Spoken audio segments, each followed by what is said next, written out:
Bienvenue dans Décodeur, le podcast qui parle de celles et ceux qui font la déco aujourd'hui.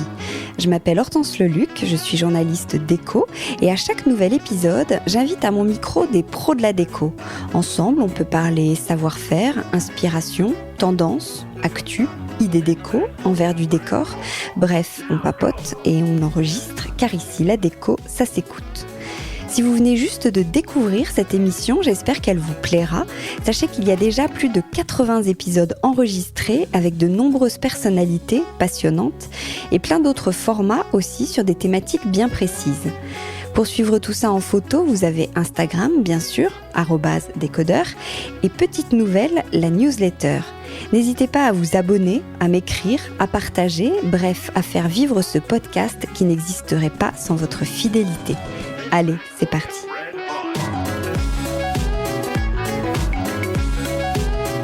Bonjour à tous, je suis en direct du salon Maison et Objets installé dans un podcast booth qu'on m'a mis à disposition. Je suis avec Julie Sauvage, la fondatrice de Gabrielle Paris. Bonjour Julie. Bonjour. Alors Gabrielle Paris, c'est une très jolie marque de linge de maison qui a évolué ces derniers mois pour devenir, tu vas nous dire Julie, une marque de déco plus globale puisqu'elle propose désormais toute une ligne de mobilier, tapis, luminaires. Son style, je dirais intemporel et raffiné avec cette petite touche pile dans l'air du temps et bien fabriqué, on y reviendra aussi. Par exemple, l'édredon, il existe en lin mais il peut aussi avoir un petit motif léopard que j'adorais. La table est en laque mais on peut la choisir rouge et toute ronde. Et les coussins, il y a des coussins par exemple pour les enfants qui peuvent être à rayures bleues mais aussi avec des petits froufrous jaunes. Bref, je ne vais pas vous faire la liste de tout ce que fait Gabrielle Paris mais je vais laisser Julie nous en parler. Alors Julie, c'est qui Gabrielle ? Gabrielle, c'était le prénom de ma grand-mère. Et c'est aussi un de mes prénoms, puisque je m'appelle Julie Capucine Marie-Gabrielle. Quand j'ai cherché un nom pour mon projet, je voulais que ce soit quelque chose de personnel, mais pas trop personnel. Donc voilà, ce prénom, il m'est cher parce que j'adorais ma grand-mère.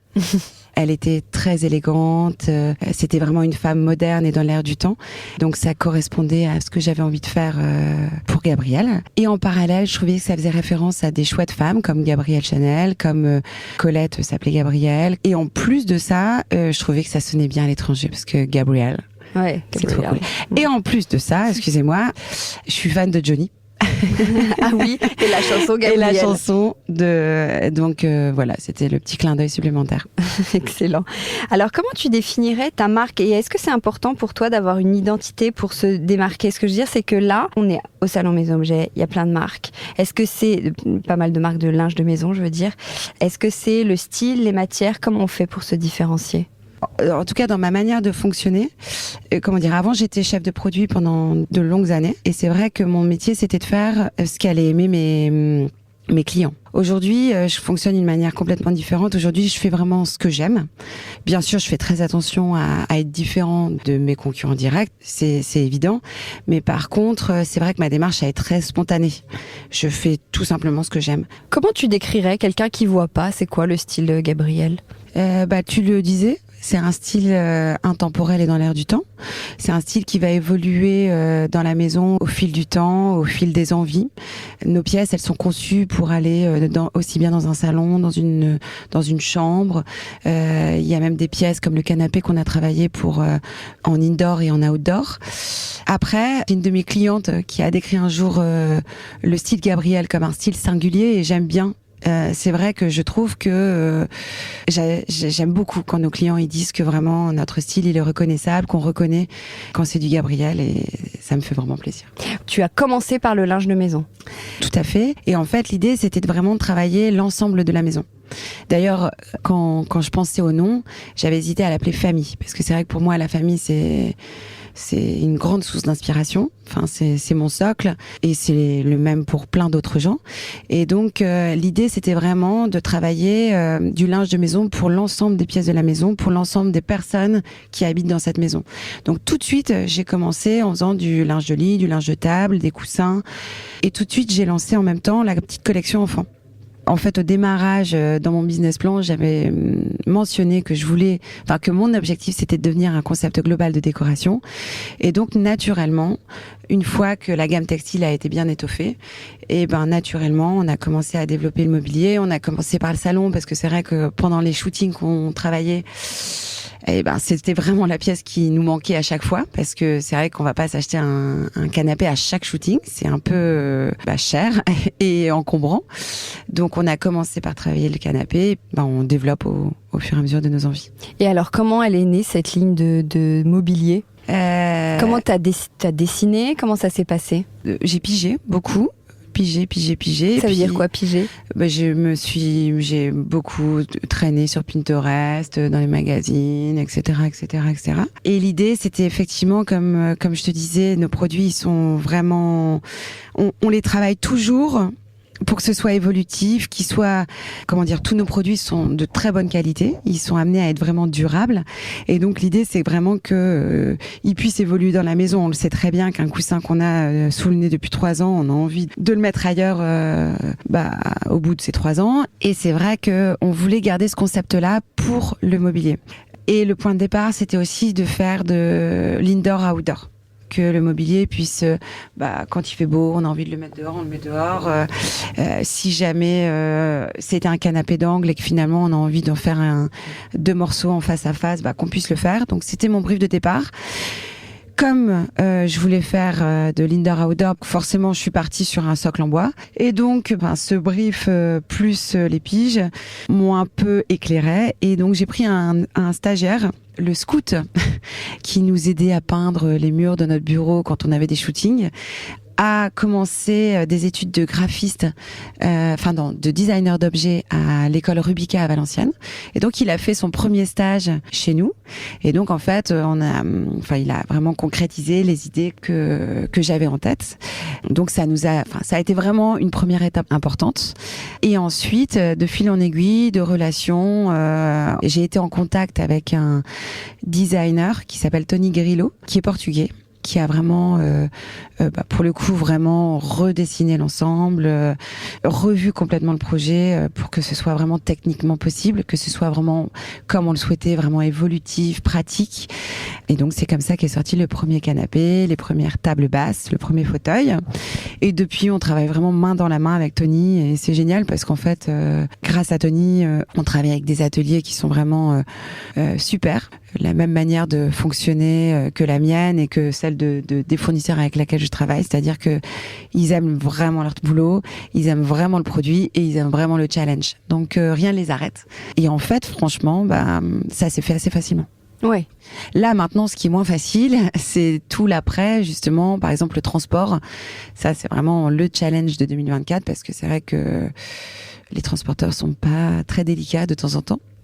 Et donc, ce sera vraiment le challenge 2024. Et alors, comment tu peux changer ça ? Parce que j'imagine qu'il y a plein de marques qui trouvent que les livraisons, etc., sont pas top. Comment toi, à ton niveau, tu peux changer ça ? Là, on travaille justement sur les emballages, sur peut-être démonter certaines pièces pour éviter, par exemple, que la table basse, le pied arrive un peu bancal parce que le carton est tombé par terre. Enfin, ce genre de choses. Après, je t'avoue que justement, je suis assez ouverte. Si quelqu'un a des solutions à me donner, on a vraiment un gros boulot par rapport à ça. Ouais. Ouais. La table, elle est assez brillante. C'est quoi ? C'est de la laque ? Comment elle est fabriquée ? C'est de la laque avec 100% de brillance. Donc elle est fabriquée, c'est pulvérisé au pistolet. Et c'est vraiment le composant à la base. Il y a en fait que ce soit de la laque 10%, 20%, 100%, c'est fait de la même manière. Mais là, la spécificité de la nôtre, c'est qu'elle est effectivement dans une brillance 100% comme les pianos. Ah oui, comme la matière des pianos. C'est pour ça qu'on l'appelle laque piano. Tout simplement. Voilà. Sur le textile, à chaque saison, tu crées un nouvel imprimé ? Oui, tout à fait. En fait, pour dynamiser notre base d'essentiel, chaque saison, on sort une nouvelle collection. Et le point de départ, c'est effectivement toujours un imprimé qui donne un peu le ton, tu vois. Cet imprimé, il est décliné ensuite sur tous les accessoires, sur le homeware, sur le linge de lit, en petites touches. C'est-à-dire que par exemple, on va pas faire toute la housse de couette, on va juste faire l'été d'oreiller et le bout de lit. L'idée, c'est effectivement de pas être too much. C'est vraiment la petite touche qui fait la différence. On conseille de la sortir plutôt avec des unis ou des rayures. Et oui, souvent, cet imprimé, c'est vraiment le point de départ de la collection. Ouais, ce sont des très jolis imprimés à chaque fois. Comment tu les imagines? Comment tu travailles? Comment naît une collection? En fait, je commence toujours par faire des moodboards. Je passe ma vie dans les magazines, Instagram, Pinterest, et puis je pige, et puis à un moment donné, je le concrétise en moodboard, j'accroche sur mon mur. Et je travaille par un peu groupe coloriel. Par exemple, je vais voir 3-4 motifs et je voudrais un combo,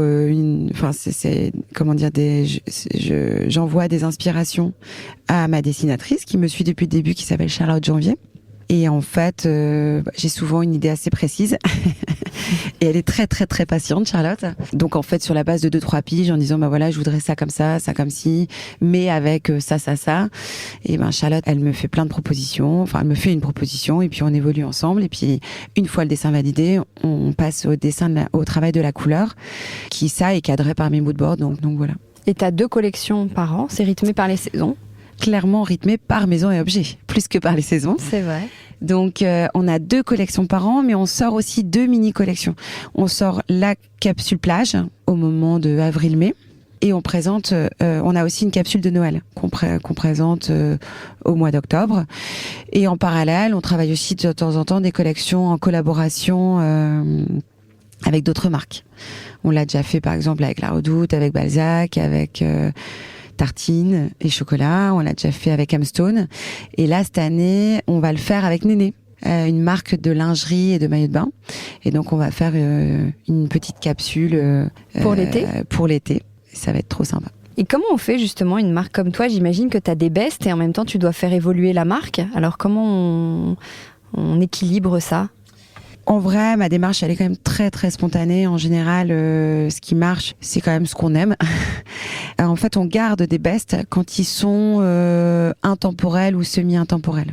Donc, par exemple, les rayures qu'on a lancées en même temps qu'une collection, si vraiment elles marchent très bien, on les laisse en collection jusqu'à ce qu'elles continuent de marcher. Les Vichy, par exemple, qu'on a lancé il y a 2 ans et qui sont devenus un peu iconiques de notre marque. Pour le coup, là, on garde les meilleures couleurs et on réactualise les couleurs un peu plus tendance.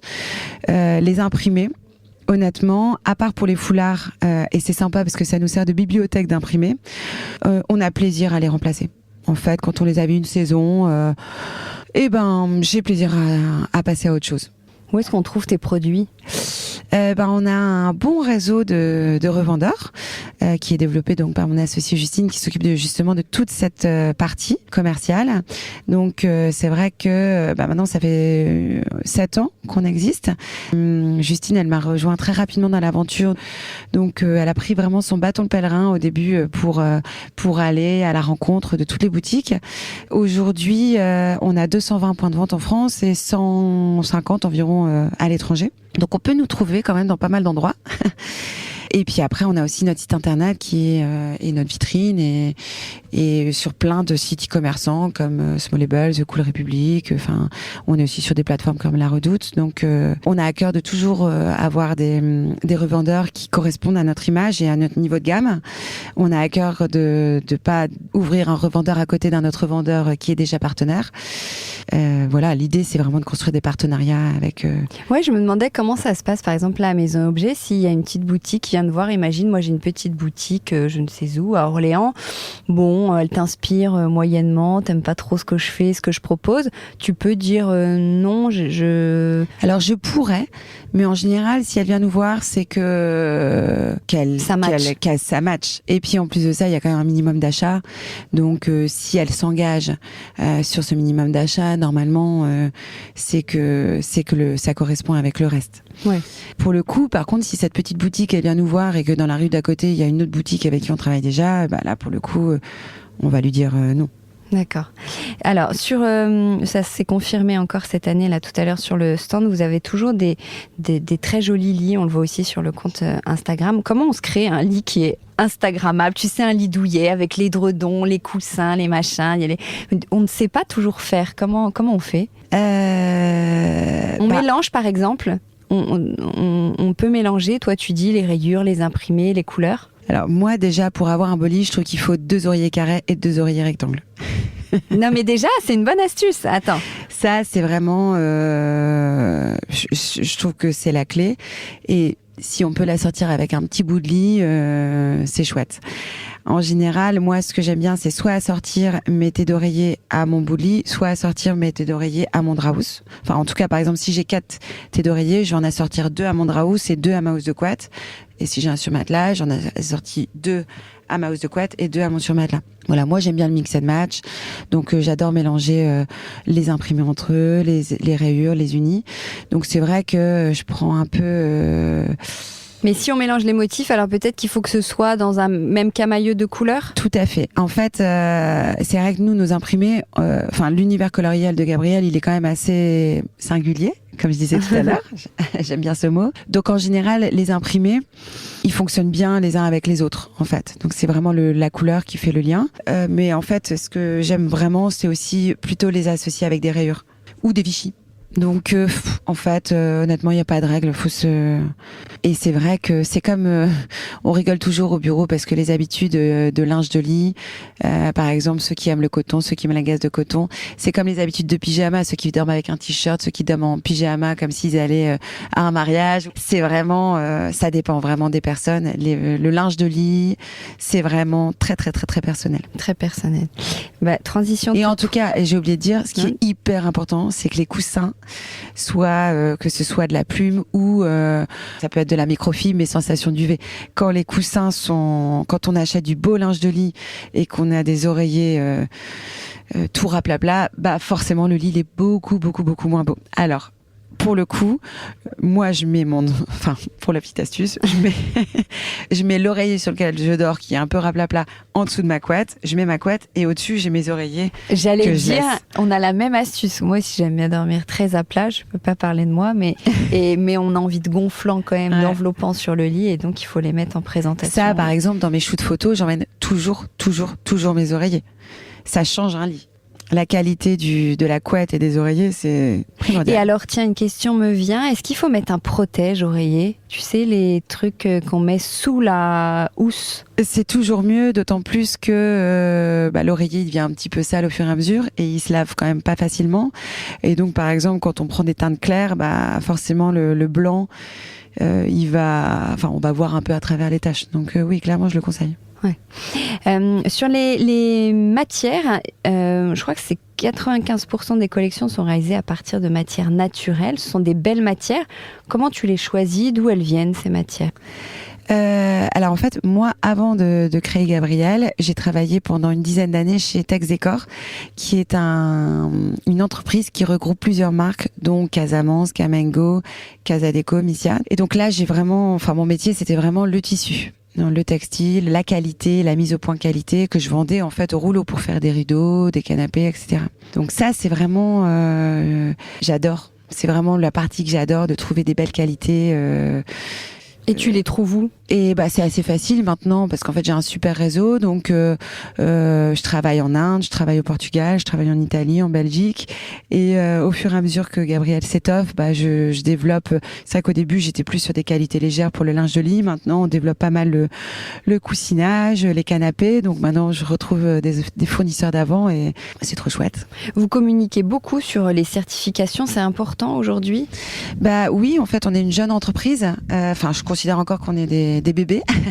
On est encore 7 ans, l'âge de raison. Je sais, mais on est quand même encore une jeune entreprise. Moi, je trouve qu'on a encore plein de choses à améliorer et à faire. Et donc, en tout cas, il y a 7 ans, quand j'ai créé Gabriel, j'ai vraiment eu la possibilité, on est vraiment parti d'une page blanche. Donc, mon idée, c'était vraiment de faire les choses bien, tout de suite en fait. Donc je suis tout de suite partie avec des fournisseurs, des ateliers en qui j'ai vraiment une super confiance, qui avaient des certifications, Smeta, GOTS, Cotex. Et donc au début je le faisais un peu de manière évidente, et puis en fait au fur et à mesure du temps, de manière marketing, j'ai communiqué dessus en fait. Là, tu viens d'en parler. La certification SMETA pour les ateliers en Inde, c'est quoi ? La certification SMETA, c'est... en fait, je sais pas si on dit certification. En tout cas, c'est un audit qui est réalisé auprès des usines, enfin des ateliers avec lesquels je travaille en Inde, qui est très strict en termes environnementaux et en termes humains.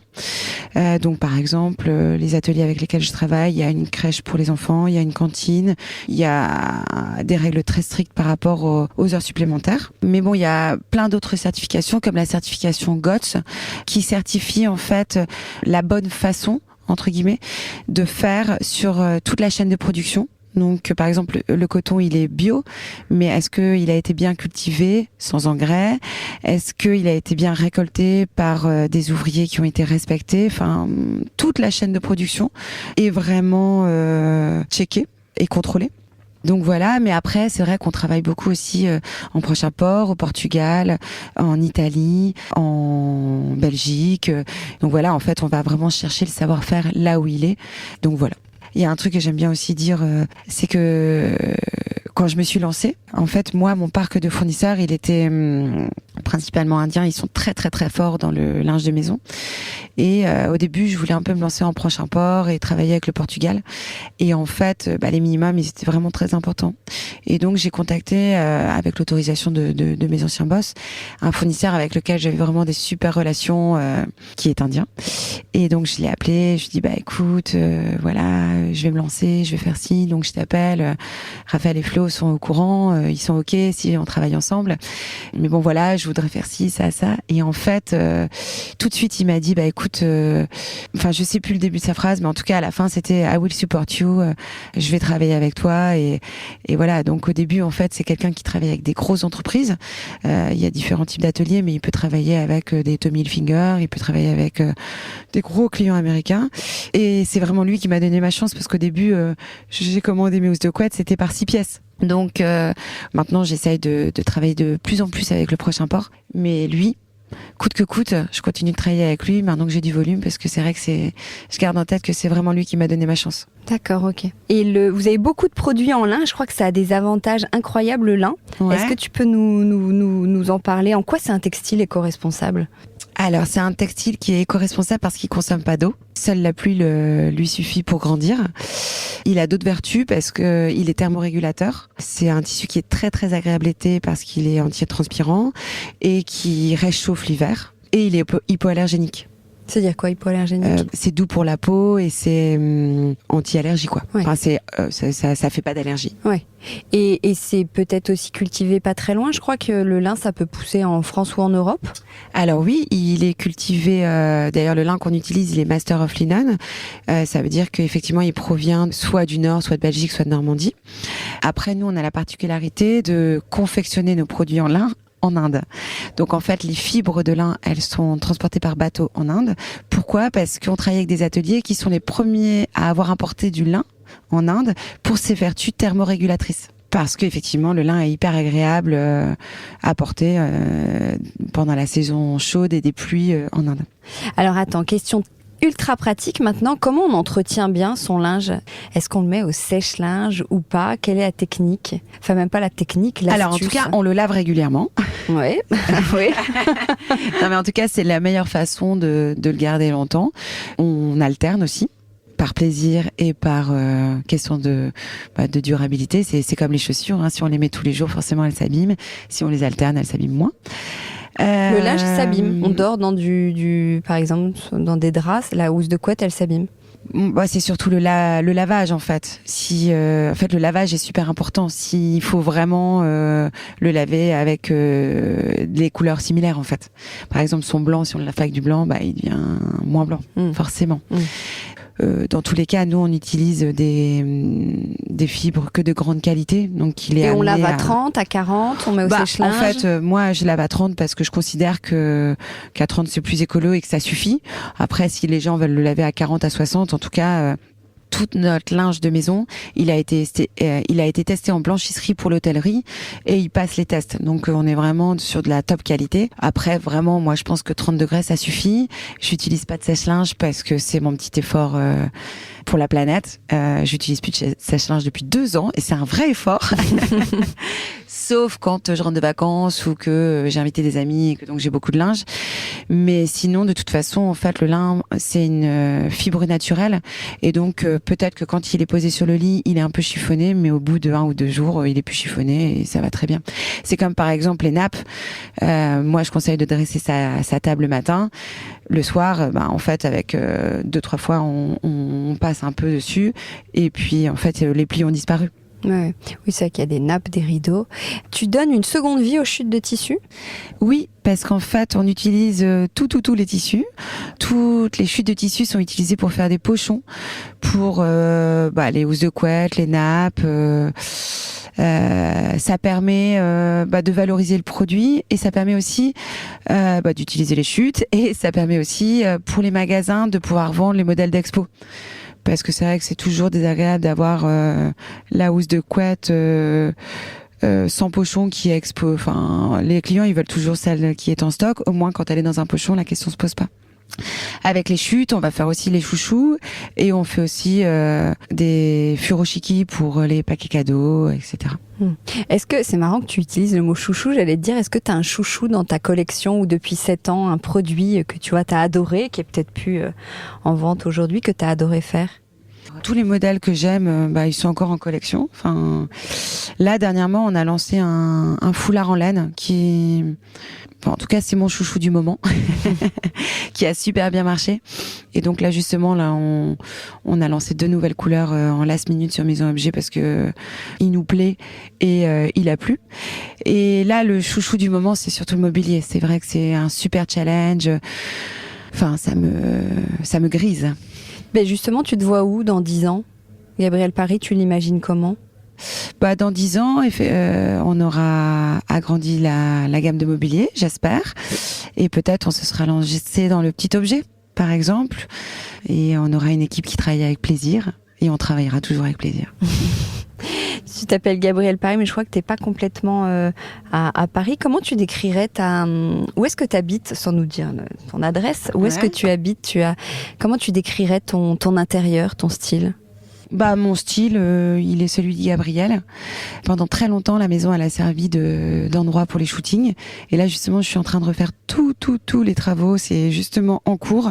Là, pendant Maison Objet, on me demande quel robinet de douche, je suis vraiment en plein dedans. Et donc, ce sera l'écrin, justement, de la prochaine collection. Voilà. Et on avait fait une petite visite ensemble sur Instagram pendant le post-confinement, je crois, quand je faisais des visites chez des créateurs, créatrices, de tout. Tu m'avais gentiment ouvert la porte de ta maison et tu as ton bureau, c'est fascinant, qui est installé juste en face de ta maison avec ton équipe. Mais donc, c'est pour ça qu'on fait des travaux, c'est qu'après le Covid, on a déménagé. Et donc maintenant, dans nos bureaux, qui nous servaient de bureaux, d'espace de shooting, même au début, la salle de bain de cette zone-là et la cave servaient d'espace de stockage. Donc là maintenant, on a quand même grandi, on est plus nombreuses, donc là il fallait quand même cloisonner tout ça, au contraire. Donc d'abord on a externalisé la logistique, ça nous a fait une grosse bouffée d'air. Et après on a pris des bureaux juste à côté. Et donc j'y vais en vélo. Enfin voilà, on est vraiment bien installés, les bureaux sont sympas et on est bien. Et c'est agréable. Et vous êtes, je crois, tu en parlais tout à l'heure, 2 associés. Oui. Vous avez créé en même temps la société ou toi tu l'as fondée, elle t'a rejoint après? Et quels sont vos rôles à l'une et l'autre? Ouais, non.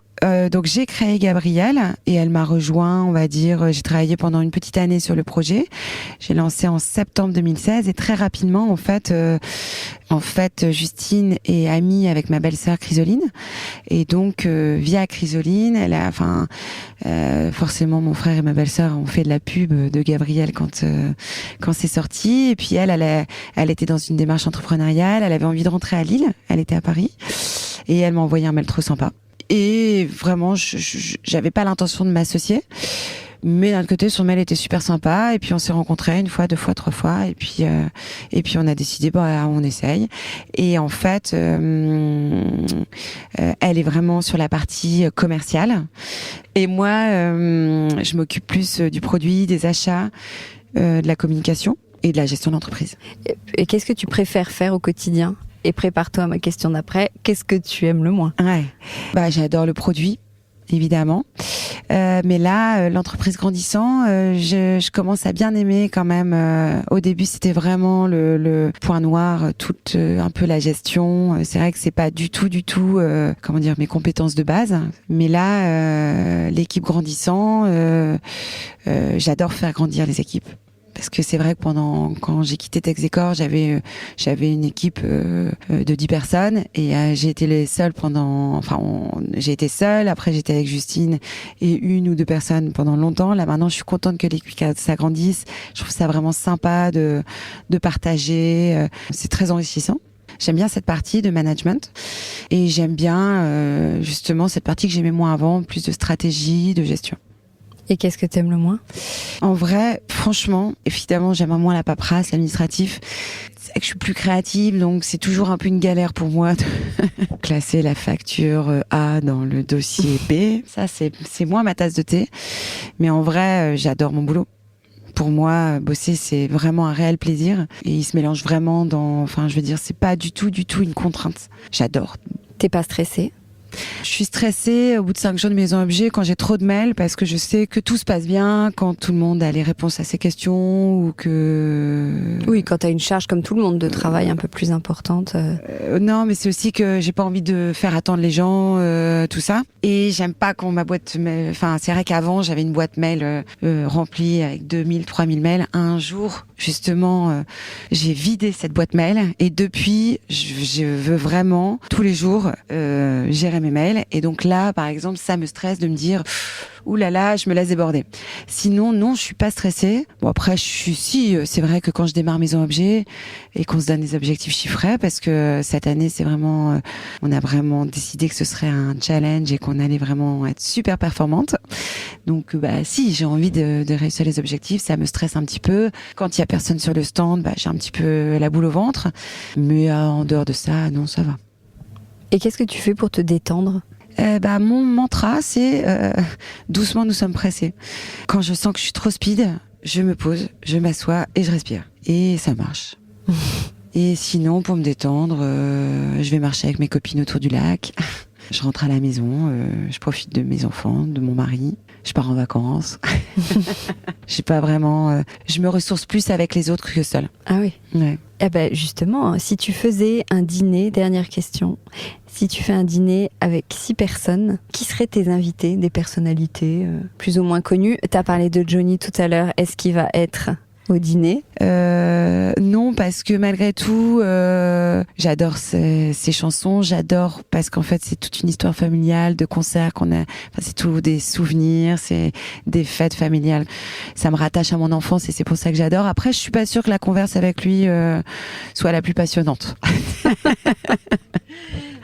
Voilà. Je commencerai par Michelle Obama. Je trouve qu'elle a l'air trop sympa et que c'est pour moi une femme qui a réussi en tant que femme, dans son métier, en tant que maman. C'est vrai qu'elle a été femme du président des États-Unis, mais pas que. Elle est vraiment engagée. Je trouve que c'est vraiment une chouette femme. J'inviterai Karl Lagerfeld. En fait, j'ai fait mon année de césure chez Chanel.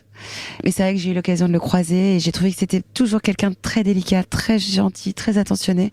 Et je pense qu'il a dû avoir une vie mais tellement passionnante. J'aurais adoré qu'il me raconte un peu des histoires. Voilà. J'inviterai aussi Omar Sy. Juste parce que je le trouve trop beau et tellement souriant. Il a l'air tellement sympa, tellement drôle. Vraiment, je pense que je passerai un super moment avec lui. J'inviterai Florence Foresti parce que je la trouve trop drôle et que les histoires, surtout son histoire de carte Pokémon, tu vois laquelle ou pas ? Non. Non, mais alors vraiment, je me suis tellement reconnue dans certains de ses sketchs que vraiment... C'est quoi déjà la carte Pokémon ? La carte Pokémon, c'est au début, elle arrive à l'école et puis toutes les mamans sont nickel et puis toi t'es complètement, tu vois, t'es un peu pressé, ton enfant au début tu lui dis non, les cartes Pokémon, la maîtresse a dit non, tu les prends pas et puis finalement à la fin... L'enfant, il fait un peu sa crise et puis tu lui mets dans la poche. Bon, tu les sors pas. Hein. Enfin bon, c'est beaucoup mieux quand c'est Florence Foresti qui raconte, mais vraiment, elle a un humour. elle me fait vraiment poiler. Ouais. Donc voilà, j'inviterai, encore une fois, je sais pas si elle viendrait, mais bon, j'inviterai aussi Charlotte Perriand parce que c'est vraiment un parcours de vie qui me passionne. C'est vraiment une femme qui a vraiment dans une époque où travailler pour une femme, c'était pas si évident. Être reconnue en tant que designer à cette époque, c'était pas évident. Elle s'est vraiment épanouie dans son travail en tant que maman. Elle a été très amoureuse, donc non, vraiment, je trouve que c'est un chouette parcours de vie. Puis à la fin, j'hésite entre 2 journalistes. J'adore Frédéric Lopez et j'adore voyager, donc j'imagine qu'il a un nombre d'anecdotes. En plus de ça, j'adore l'émotion qui se dégage de ces interviews. Et puis tout ce que là encore, j'ai vu un truc ce matin sur Instagram avec où il fait une émission mardi, je sais pas comment ça s'appelle, mais les invités, ils ont l'air vraiment de parler à cœur ouvert. Je crois que c'est le dimanche, ou c'est le mardi, qui s'appelle Maison de campagne. C'est ça mardi. A changé de nom et avant ils venaient passer le week-end et ils sont 3 et ils vont dans différentes pièces, ils passent la nuit et ils se confient sur plein de sujets. Écoute, j'ai jamais vu là, en l'occurrence, je connais, Voyage en terre inconnue, mais là, justement, ce matin sur Instagram, c'était effectivement, ils étaient autour dans un salon et ils partageaient sur leur vie. 3 personnalités d'univers différents. Et il y avait Gérard Jugnot, Adriana Carambeu et ça avait l'air poignant, en fait. Ouais. Donc voilà. J'étais pas très bien réveillée, mais en tout cas, c'est ça qui m'a fait penser à lui. Et après, j'adore Stéphane Bern. Et en fait, ma grand-mère Gabrielle était fan de la royauté. Qu'est-ce que tu aimes chez Stéphane Bern ? J'adore ses histoires, j'adore sa voix, j'adore son humour, j'adore son émission sur Europe 1. Et c'est vrai que j'adore parce qu'il est très point de vue Image du Monde. Et moi, ma grand-mère, elle adorait ça. J'ai vraiment souvenir d'avoir regardé le mariage de Diana. On était tous dans le canapé. Attends, le mariage de Diana ou le mariage de Kate ? Non, à l'époque, le mariage de Kate. Ah voilà, non, parce que Diana, elle s'est mariée. Alors non, c'est affreux. L'enterrement de Diana. Ah, c'est ça, parce que c'est horrible. Attends, Diana, je crois qu'elle s'est mariée l'année. Elle s'est pas mariée en 81, Diana ? Je sais donc plus. Bon, Ouais. je pense que même, je sais pas quel âge tu as, mais Non, mais c'était pas le mariage de Kate parce que elle était plus là. Mais donc ça devait être l'enterrement de Diana. C'est triste parce que c'est un moment triste et pour moi c'est pourtant un super souvenir d'enfance. De famille. Ouais. Ok, bon, c'est intéressant ton dîner, trop sympa. Bon, merci beaucoup Julie d'avoir répondu à mes petites questions dans cette petite cabine. Merci à toi de m'avoir invitée. Avec plaisir, avec grand plaisir. Bon salon. Merci beaucoup. Ciao. Au revoir. Le décodeur, c'est terminé pour aujourd'hui. Merci beaucoup d'avoir écouté en entier. Si vous avez aimé cette émission, n'oubliez surtout pas de vous abonner au podcast pour ne pas rater les prochains épisodes. Bien sûr, vous pouvez aussi la partager en l'envoyant à vos proches ou en story Insta. D'ailleurs, vous pouvez me retrouver sur le compte Décodeur où je poste quasiment tous les jours. Et si jamais vous écoutez cette émission sur Apple Podcast et que vous avez 20 secondes, n'hésitez pas à laisser un commentaire. C'est juste sous la liste des épisodes. C'est comme partout, plus j'ai d'avis et d'étoiles, plus le podcast se détache et se fait connaître. Voilà, merci beaucoup et à très bientôt alors, ici ou ailleurs.